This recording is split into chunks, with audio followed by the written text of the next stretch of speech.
ನಮಸ್ತೆ ವೀಕ್ಷಕರೇ, ಶುಭೋದಯ. ನೀವು ನೋಡ್ತಾ ಇದ್ದೀರಾ ನಕ್ಷತ್ರ ನಾಡಿ ವಿಶೇಷ ಕಾರ್ಯಕ್ರಮಕ್ಕೆ ಸ್ವಾಗತ. ನಾನು ಪ್ರವೀಣಿ ದಾಸ್. ವೀಕ್ಷಕರೇ, ನಿಮಗೆಲ್ಲ ಗೊತ್ತಿರೋ ಹಾಗೆ ನಮ್ಮ ಕಾರ್ಯಕ್ರಮದ ಮುಖಾಂತರವಾಗಿ ಒಂದಷ್ಟು ಮಾಹಿತಿಯನ್ನು ಪ್ರತಿ ಸಂಚಿಕೆಯಲ್ಲೂ ಕೂಡ ಗುರುಗಳು ನಮಗೆ ನೀಡ್ತಾ ಹೋಗ್ತಾರೆ. ಸೊ ಇವತ್ತಿನ ದಿನ ವಿಶೇಷತೆಯಲ್ಲಿ ಸಂಖ್ಯಾಶಾಸ್ತ್ರದ ಕುರಿತಾಗಿ ಒಂದಷ್ಟು ಮಾಹಿತಿಯನ್ನು ಪಡ್ಕೊಳ್ಳೋಣ. ಹಾಗೆ ಇದು ನೇರ ಪ್ರಸಾರ ಕಾರ್ಯಕ್ರಮ ಆಗಿರೋದ್ರಿಂದ ನೀವು ಕೂಡ ಕರೆ ಮಾಡಲಿಕ್ಕೆ ಅವಕಾಶವಿದೆ. ನೀವು ಕರೆ ಮಾಡಬೇಕಾಗಿರುವಂಥ ಸಂಖ್ಯೆ ನಿಮ್ಮನೆ ಟಿವಿ ಸ್ಕ್ರೀನ್ ಮೇಲೆ ಬರ್ತಾ ಇದೆ. ಆ ನಂಬರ್ಗೆ ಕಾಲ್ ಮಾಡಿ ಹೆಚ್ಚಿನ ಮಾಹಿತಿಯನ್ನು ಪಡ್ಕೊಳ್ಬಹುದಾಗಿದೆ. ಕರೆ ಮಾಡಿದಾಗ ಹುಟ್ಟಿದ ದಿನಾಂಕ, ಹುಟ್ಟಿದ ಸಮಯ ಮತ್ತು ಹುಟ್ಟಿದ ಸ್ಥಳವನ್ನು ಕೊಡಬೇಕಾಗತ್ತೆ. ಹುಟ್ಟಿದ ದಿನಾಂಕ, ಸಮಯ ಗೊತ್ತಿಲ್ಲ, ಡೌಟ್ ಇದೆ ಎನ್ನುವಂಥವ್ರು ಪ್ರಶ್ನಾಶಾಸ್ತ್ರಕ್ಕೆ ಹೋಗಲಿಕ್ಕೆ ಅವಕಾಶವಿದೆ. 1ರಿಂದ 249 ಸಂಖ್ಯೆ ಒಳಗಡೆ ಒಂದು ಸಂಖ್ಯೆಯನ್ನು ಹೇಳಬೇಕಾಗುತ್ತೆ. ನಿಮ್ಮ ಪ್ರಶ್ನೆ ಯಾವಾಗಲೂ ಸ್ಪಷ್ಟವಾಗಿರಲಿ, ಸ್ಫುಟವಾಗಿರಲಿ ಅಂತ ಹೇಳ್ತಾ ಈ ಎಲ್ಲ ಮಾಹಿತಿಯನ್ನು ನೀಡಲಿಕ್ಕೆ ಇವತ್ತು ನಮ್ಮೊಟ್ಟಿಗೆ ಇದ್ದಾರೆ ಪಂಡಿತ್ ದಿನೇಶ್ ಗುರೂಜಿಯವರು. ಮೊದಲನೇದಾಗಿ ಗುರೂಜಿಯವ್ರನ್ನ ಕಾರ್ಯಕ್ರಮಕ್ಕೆ ಬರಮಾಡ್ಕೊಳ್ಳೋಣ. ಗುರುಗಳೇ ನಮಸ್ತೆ, ಕಾರ್ಯಕ್ರಮಕ್ಕೆ ಸ್ವಾಗತ. ಓಂ ಶ್ರೀ ಗುರುಭ್ಯೋ ನಮಃ. ಹರಿ ಓಂ. ಓಂ ದ್ರಾಂ ದ್ರೀಂ ದ್ರೌಂ ಸಹ ಶುಕ್. ಓಂ ನಮೋ ಭಗವತೆ ವಾಸುದೇವಾಯ. ಓಂ ನಮೋ ನಾರಾಯಣಾಯ. ನಮಸ್ಕಾರ. ಇನ್ನು ವೀಕ್ಷಕರೇ, ನೀವು ಕೂಡ ನಕ್ಷತ್ರ ನಾಡಿ ಕಾರ್ಯಕ್ರಮದಲ್ಲಿ ಭಾಗವಹಿಸ್ಬೋದು. ನೀವು ಮಾಡಬೇಕಾಗಿರೋದು ಇಷ್ಟೇ, ನಿಮ್ಮ ಟಿವಿ ಸ್ಕ್ರೀನ್ ಮೇಲೆ ಕಾಣ್ತಾ ಇರುವಂಥ ನಂಬರ್ಗೆ ಕರೆ ಮಾಡಬೇಕಾಗತ್ತೆ. ಇನ್ನು ಇವತ್ತಿನ ದಿನ ವಿಶೇಷತೆಯಲ್ಲಿ ಸಂಖ್ಯಾಶಾಸ್ತ್ರದ ಕುರಿತಾಗಿ ಗುರುಗಳು ನಮಗೆ ಮಾಹಿತಿಯನ್ನು ನೀಡ್ತಾ ಇದ್ದಾರೆ.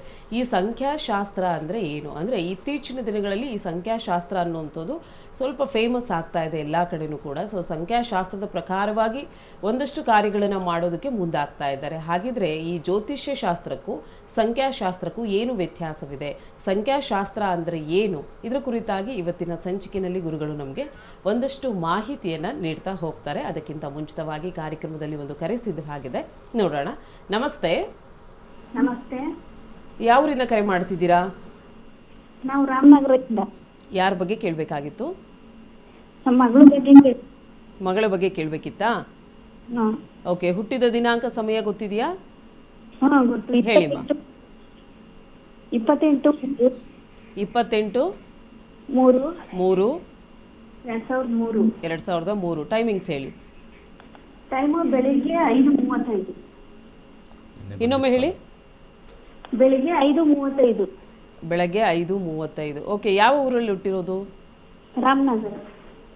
ಓಕೆ. ಯಾವ ವಿಚಾರದ ಬಗ್ಗೆ ಕೇಳಬೇಕಾಗಿತ್ತು? ಇದು ಗುರುದಂತ ಹೇಗಿತ್ತೆ, ಮ್ಯಾರೇಜ್ ಬಗ್ಗೆ ಕೇಳಬೇಕಿತ್ತು. ಇಲ್ಲ, ನಿಮ್ಮ ವಾಯ್ಸ್ ಬ್ರೇಕ್ ಆಗ್ತಿದೆ, ಇನ್ನೊಂದ್ಸಲಿ ಹೇಳಿ.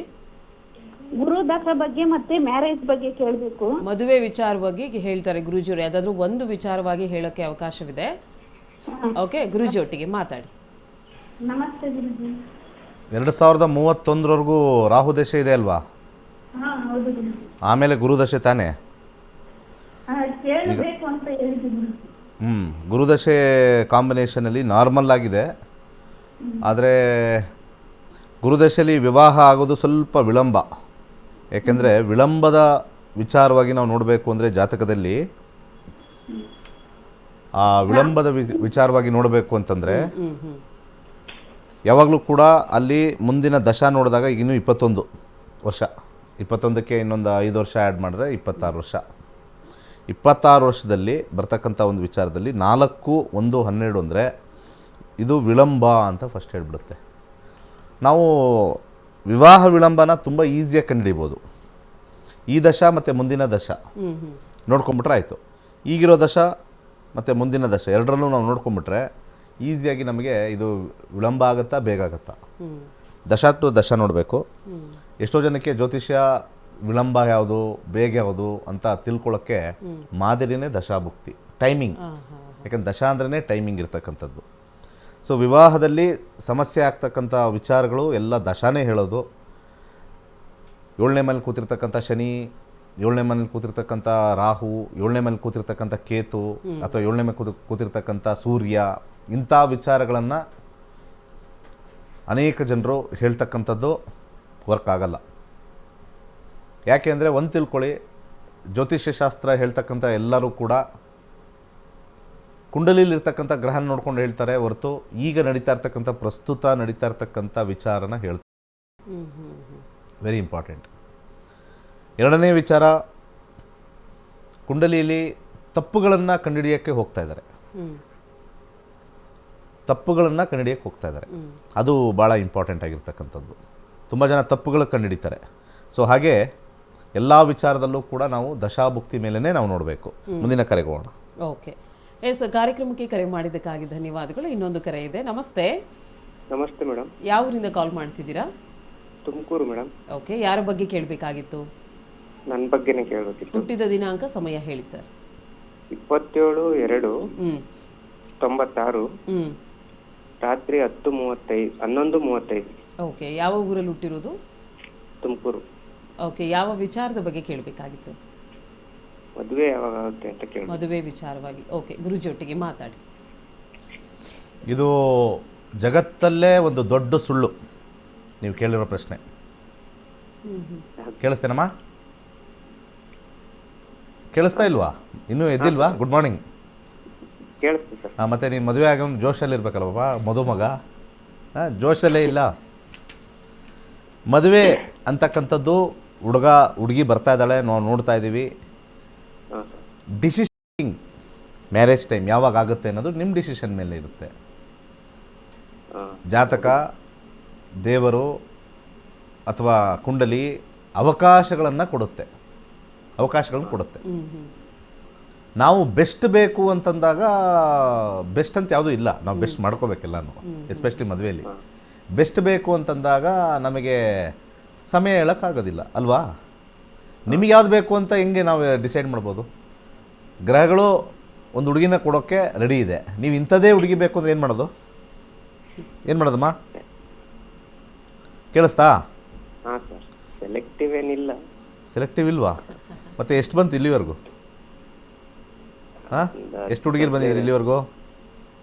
ಒಂದು 10-15 ಅಷ್ಟೇ. 10-15. ಸೊ ಏನೇನು ಡಿಫ್ರೆನ್ಸ್? 10-15ರಲ್ಲಿ ಏನೇನು ಡಿಫ್ರೆನ್ಸ್ ಇತ್ತು? ಒಂದು ಕಣ್ಣು ಆ ಕಡೆ ಇತ್ತಾ, ಬಾಯಿ ಈ ಕಡೆ ಇತ್ತಾ? ಒಂದು ಕೈ ಶಾರ್ಟ್, ಒಂದು ಕೈ. ಅವ್ರ ಕಡೆಯಿಂದ 15ರಲ್ಲೂ ನಿಮ್ಮನ್ನು ಸೆಲೆಕ್ಟ್ ಮಾಡಲಿಲ್ವಾ? ಅಂದರೆ ಅವ್ರು ನಿಮ್ಮನ್ನು ರಿಜೆಕ್ಟ್ ಮಾಡಿದ್ರ ಪಾಪ? ಹಾಂ ಸರ್. ನಿಮ್ಮನ್ನು ರಿಜೆಕ್ಟ್ ಮಾಡಿಬಿಟ್ರು. ಅಯ್ಯೋ, ತುಂಬ ಬೇಜಾರಾಗ್ತಾ ಇದೆ. ಯಾಕೆ ರಿಜೆಕ್ಟ್ ಮಾಡೋದು ನಿಮ್ಮನ್ನು? ಕೆಲಸ ಇಲ್ವಾ? ಕೆಲಸ ಇದೆ ಸರ್. ಕೆಲಸ ಇಲ್ವಾ? ಕೆಲಸ ಇದೆ ಸರ್. ಇದೆಯಾ? ಏನು ಕೆಲಸ ಮಾಡ್ತೀರಾ? Site engineer. I T engineer? Site. Okay, site engineer. ಏನು ಸಿವಿಲ್ ಅಲ್ಲ? ಹಾಂ ಸರ್, ಸಿವಿಲ್. ಹಾಂ. ಮತ್ತು ಸಂಬಳ ಬರ್ತಾ ಇದೆ ಹಾಂ ಸರ್. ಕರೆಕ್ಟಾಗಿ? ಹಾಂ ಸರ್. ಏನು ಇದು ಹೆಣ್ಮಕ್ಳಿಗೆಲ್ಲ ಏನು ಗೌರ್ಮೆಂಟ್ ಜಾಬ್ ಬೇಕಂತ? ಏನು ಬೇಕಂತೆ 15 ಜನಕ್ಕೂ?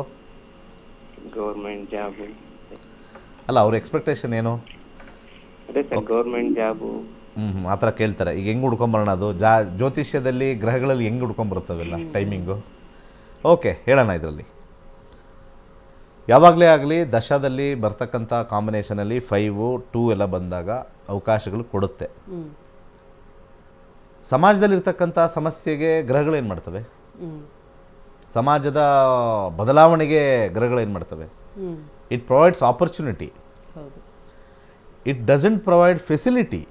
ನೋಡಿ, ಡಿಫ್ರೆನ್ಸ್ ಇದೆ ಎರಡಕ್ಕೂ. ವೀಕ್ಷಕರೆಲ್ಲ ಅರ್ಥ ಮಾಡ್ಕೋಬೇಕು. ನಮ್ಮ ವೀಕ್ಷಕರು, ಮುಂದೆ ನೋಡ್ತಕ್ಕಂಥ ಯೂಟ್ಯೂಬ್ ಚಾನಲ್ ಅವರೆಲ್ಲ, ಜ್ಯೋತಿಷ್ಯ ಶಾಸ್ತ್ರ ಅಂತಂದರೆ ಅದು ನಿಮಗೆ ಆಪರ್ಚುನಿಟಿ ಕೊಡುತ್ತೆ, ಅವಕಾಶಗಳನ್ನ ಕೊಡುತ್ತೆ, ಫೆಸಿಲಿಟಿ ಕೊಡಲ್ಲ. ಅವಕಾಶಗಳು ಅಂದರೆ ಒಂದು ಹುಡುಗಿ ತೊಗೊಂಬರೋದು, ಹುಡುಗಿನ ತೋರಿಸೋದು ಅಷ್ಟೇ ಕೆಲಸ. ಅದನ್ನು ತೊಗೊಂಡೋಗಿ ನಿಮಗೆ ಕೊಡೋದು ಫೆಸಿಲಿಟಿ ನಾವು ಮಾಡ್ಕೋಬೇಕು. ಸೊ ಇಲ್ಲಿ ನಮ್ಮ ಜಾತಕದಲ್ಲಿ ಕಾಂಬಿನೇಷನಲ್ಲಿ ಅವ್ರು ಹೇಳ್ದಂಗೆ ಇವ್ರು ರಿಜೆಕ್ಟ್ ಮಾಡಿರೋದು ಇದೆ. ಇಲ್ಲಿ 5th ಹೌಸು ಅವ್ರು ಹೇಳ್ದಂಗೆ 15 ರಿಜೆಕ್ಟ್ ಮಾಡೋದಂದರೆ ಅಷ್ಟೊಂದು ಒಳ್ಳೆಯವ್ರು ಯಾರೂ ಇಲ್ಲ ಇಲ್ಲಿ ಜಗತ್ತಲ್ಲಿ. 15ಕ್ಕೂ ನಾವು ನೋಡಿದ್ದೆಲ್ಲ ರಿಜೆಕ್ಟ್ ಮಾಡಿಬಿಟ್ರು ಅಂತ. ಬಹುಶಃ ಜಾತಕ ಹೊಂದಾಣಿಕೆಯಲ್ಲಿ ರಿಜೆಕ್ಟ್ ಆಗಿರ್ಬೋದು, ಅಥವಾ ಸ್ವಂತ ಮನೆ ಇಲ್ಲ. ಇವೆಲ್ಲ ಜ್ಯೋತಿಷದಲ್ಲಿ ಹೆಂಗೆ ನೋಡೋದು? ಪಬ್ಲಿಕ್ ಅವರು ಮತ್ತು ಕಾಂಪೌಂಡರ್ಗಳು ಹೇಳಬೇಕು, ಟೈಮಿಂಗ್ ಹೇಳ್ತಿರಲ್ಲ, ಇಂಥ ಟೈಮಲ್ಲಿ ಆಗ್ಬಿಡುತ್ತೆ ಅಂತ. ನಾನು ಇದುವರೆಗೂ ಹೇಳ್ತೀನಿ, ಟೈಮಿಂಗ್ ಹೇಳೋಕ್ಕಾಗಲ್ಲ ಜ್ಯೋತಿಷದಲ್ಲಿ. ಯಾವಾಗ ಸಂದರ್ಭದಲ್ಲಿ ಅವಕಾಶಗಳು ಯಾವಾಗ ಬರುತ್ತೆ, ಅವಕಾಶಗಳು ಮಾತ್ರ ನಾವು ನೋಡೋಕ್ಕೆ ಸಾಧ್ಯ. ಸದ್ಯಕ್ಕೆ 5ನೇ ಮನೆ ಅವಕಾಶಗಳು ತರ್ತವೆ. ಪರಿಪೂರ್ಣವಾಗಿ ಮುಂದುವರೆದು ಮಾಡ್ಕೋಬೇಕು ಅಂತಂದರೆ ಇಲ್ಲಿರ್ತಕ್ಕಂಥ ಶುಕ್ರ 3ನೇ ಮನೆ, 9ನೇ ಮನೆ, 11ನೇ ಮನೆ. 3 ಅಂದರೆ ಮಾತುಕತೆ, 9 ಅಂದರೆ ಹಿರಿಯರು, 11 ಅಂದರೆ ಲಾಭ. ಹಿರಿಯರು ಬೇಗ ಡಿಸೈಡ್ ಮಾಡಿದಾಗ ಖಂಡಿತ ಆಗುತ್ತೆ. ಮುಂದಿನ ಕರೆಗೆ ಹೋಗೋಣ. ಓಕೆ, ಕರೆ ಮಾಡಿದ್ದಕ್ಕಾಗಿ ಧನ್ಯವಾದಗಳು. ಸೊ ಇನ್ನೊಂದು ಕರೆ ಇದೆ. ಹಲೋ ನಮಸ್ತೆ. ನಮಸ್ತೆ, ಯಾವಾಗ ಕಾಲ್ ಮಾಡ್ತಿದ್ದೀರಾ? ಉಡುಪಿಯಿಂದ ಮಾತಾಡೋದು. ನನ್ನ ಮಗಳ ಬಗ್ಗೆ ಕೇಳಲಿಕ್ಕಿತ್ತು. ಓಕೆ, ಹುಟ್ಟಿದ ದಿನಾಂಕ, ಸಮಯ ಹೇಳಿ. 27/12/2005 ಮಧ್ಯಾಹ್ನ 12:45 ಉಡುಪಿ. ಓಕೆ, ಉಡುಪಿನಲ್ಲೇ ಹುಟ್ಟಿರೋದಾ? ಹೌದು. ಓಕೆ, ಯಾವ ವಿಚಾರದ ಬಗ್ಗೆ ಕೇಳಬೇಕಾಗಿತ್ತು? ಅವಳ ಎಜುಕೇಶನ್ ಬಗ್ಗೆ ಕೇಳಿ. ಓಕೆ, ಗುರುಜಿ ಒಟ್ಟಿಗೆ ಮಾತಾಡಿ. ಒಂದು ನಿಮಿಷ. ಏನು ಮಾಡ್ತಾ ಇದ್ದಾರೆ? Second year BCA computer science ಅಲ್ಲಿ BCA ಮಾಡ್ತಿದ್ದಾರೆ. 27/12/2005. ಹೌದು. 12:45 ಮಧ್ಯಾಹ್ನ. ಹೌದು. ಓಕೆ, ಈಗ BCA ಮಾಡ್ತಾ ಇದ್ದಾರೆ. ಪ್ರಶ್ನೆ ಏನು, ಇನ್ನೂ ಹೈಯರ್ ಸ್ಟಡಿಗೆ ಇದೆಯಾ ಅಂತನಾ ಅಥವಾ ಏನು? ಹೌದು, ಮುಂದೆ ಏನ್ ಮಾಡ್ಬೇಕು ಅಂತ. ಓಕೆ, MCA ಮಾಡ್ಬೇಕಾ BCA ಆದ್ಮೇಲೆ?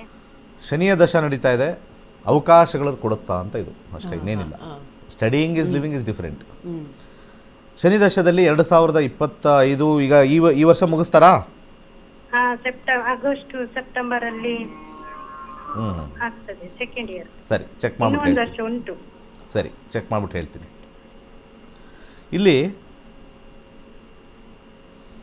ಹೈಯರ್ ಸ್ಟಡೀಸ್ ಅಂತ ನಾವು ಬಂದಾಗ 9ನೇ ಮನೆ ಭಾಳ important. 9th house and 10th house, higher studies. ದಶಾದಲ್ಲಿ ಕಾಂಬಿನೇಷನಲ್ಲಿ ಅಂಡರ್ಗ್ರೌಂಡ್ ಇರೋದ್ರಿಂದ ಮುಂದೆ ಓದ್ತಕ್ಕಂಥ ಒಂದು ವಿಚಾರ ಸದ್ಯಕ್ಕೆ ತಾತ್ಕಾಲಿಕವಾಗಿ ಮಾತ್ರ ಬರುತ್ತೆ ಬುಧನಲ್ಲಿರೋದ್ರಿಂದ. ಬಟ್ ಆದರೆ ಜಾಬ್ ವಿಚಾರದಲ್ಲಿ ನಿಮಗೆ ನೆಗೆಟಿವಿಟಿ ಇರುತ್ತೆ, ಯಾಕಂದರೆ 9th house is not good for job. ಈ 9ನೇ ಮನೆ ಅದೃಷ್ಟದ ಮನೆ ಅಂತ ಜ್ಯೋತಿಷದಲ್ಲಿ ಹೇಳ್ತಾರೆ. ಅಲ್ಲ, ಅದೃಷ್ಟನೇ ಇರೋಲ್ಲ. 9ನೇ ಮನೆ ಅದೃಷ್ಟ ಅಂತಾರೆ. ಅದೃಷ್ಟ ಅಂದರೆ ಏನು? 9ನೇ ಮನೆದು ಅಂದರೆ ತಿನ್ನೋಕ್ಕೆ, ಬಟ್ಟೆಗೆ, ಮಲ್ಕೊಳ್ಳೋಕ್ಕೆ ತೊಂದರೆ ಇಲ್ಲ ಅನ್ನೋದೇ ಅದೃಷ್ಟ.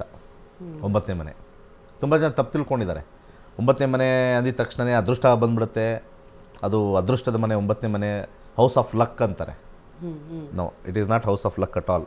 ಲಕ್ ಅಂದರೆ ಏನು? ಒಬ್ಬ ಸುಮ್ಮನೆ ಕುತ್ಕೊಂಡು ಒಬ್ಬರು ಇದು ಊಟ ಆಗ್ತಾ ಇದ್ರೆ ಅದು ಲಕ್ಕೇ ಅಲ್ವಾ? ಆ ಲೆವೆಲಲ್ಲಿ ಮಾತ್ರ ಅದನ್ನು ಕೊಟ್ಟಿದ್ದಾರೆ.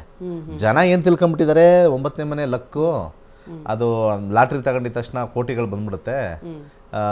ಕೇರಳ ಲಾಟ್ರಿ, ಇನ್ನೊಂದು ಮಣಿಪುರ ಲಾಟ್ರಿ ತಗೊಂಬಿಟ್ರೆ ನಾವು ಕೋಟ್ಯಾಧೀಶರಾಗ್ತೀವಿ. ರಾಂಗ್. ಇದು ನನ್ನ ನಿನ್ನೆ ಯಾರೋ ಒಬ್ಬರು ಸಿಕ್ಕಿದ್ರು. ಸರ್, ನಿಮ್ಮದು ಒಂಥರ ಪ್ರೋಗ್ರಾಮ್ ಹೆಂಗೆ ಅಂದರೆ ಜನಗಳಿಗೆ ಜ್ಯೋತಿಷ್ಯ ಹೇಳೋದಕ್ಕಿಂತ ಹೆಚ್ಚಾಗಿ ನಿಮ್ಮದು ಒಂಥರ ಜ್ಯೋತಿಷಿಗಳಿಗೆ ಟ್ರೈನಿಂಗ್ ಕೊಡ್ತಾ ಇದ್ದಂಗಿದೆ ಸರ್ ಅಂತಂದರು. ಭಾಳ ಅದ್ಭುತವಾಗಿ ಹೇಳಿದ್ರು ಅವರು. ಸರ್, ನಾನು ಅಸ್ಟ್ರಾಲಜಿ ಕಲ್ತಿದ್ದೀನಿ. ಸಿಕ್ಕಿದ್ರು ಬಂದಿದ್ದಾಗ. ನಿಮ್ಮ ಪ್ರೋಗ್ರಾಮ್ ನಾನು ಒಂದು 2-3 ಸತಿ ವಾಚ್ ಮಾಡಿ ಆಮೇಲೆ ಹಂಗೇ ಕಂಟಿನ್ಯೂಟಿ ಮಾಡಿದ್ರೆ ನಮ್ಮದೊಂಥರ ಜ್ಯೋತಿಷ್ಯದ ಗುರುಗಳ ಥರ, ಒಂಥರ ಟೀಚರ್ ಥರ, ಏನು 9ನೇ ಮನೆ ಏನು ಹೇಳುತ್ತೆ ಅದು ಹೇಳುತ್ತೆ.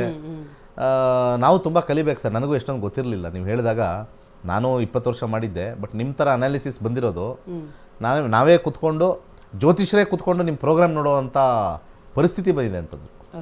ಅದು ನನಗೊಂಥರ ಖುಷಿ ಆಯಿತು, ಭಾಳ ಆನಂದನೂ ಆಯಿತು.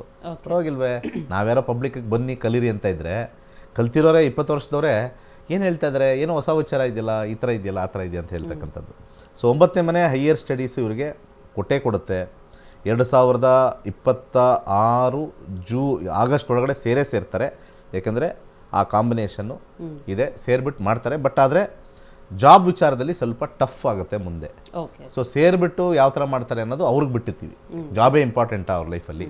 ಅದನ್ನೇ ಹೇಳೋದು, ಅವರಿಗೆ ಪರಿಸ್ಥಿತಿ, ಅದನ್ನು ವಿಚಾರ ತಿಳ್ಕೊಬೇಕು. ಓಕೆ, ಕರೆ ಮಾಡಿದ್ದಕ್ಕಾಗಿ ಧನ್ಯವಾದಗಳು. ಹೆಚ್ಚಿನ ಮಾಹಿತಿಗಾಗಿ ನಿಮ್ಮನ್ನು TV ಸ್ಕ್ರೀನ್ ಮೇಲೆ ಕಾಣ್ತಾ ಇರುವಂಥ ನಂಬರ್ಗೆ ಕನೆಕ್ಟ್ ಆಗಬೇಕಾಗತ್ತೆ ಅಂತ ಹೇಳ್ತಾ, ನಕ್ಷತ್ರ ನಾಡಿ ಕಾರ್ಯಕ್ರಮ ಮುಂದುವರಿಯುತ್ತೆ ಪುಟ್ಟ ವಿರಾಮದ ಬಳಿಕ.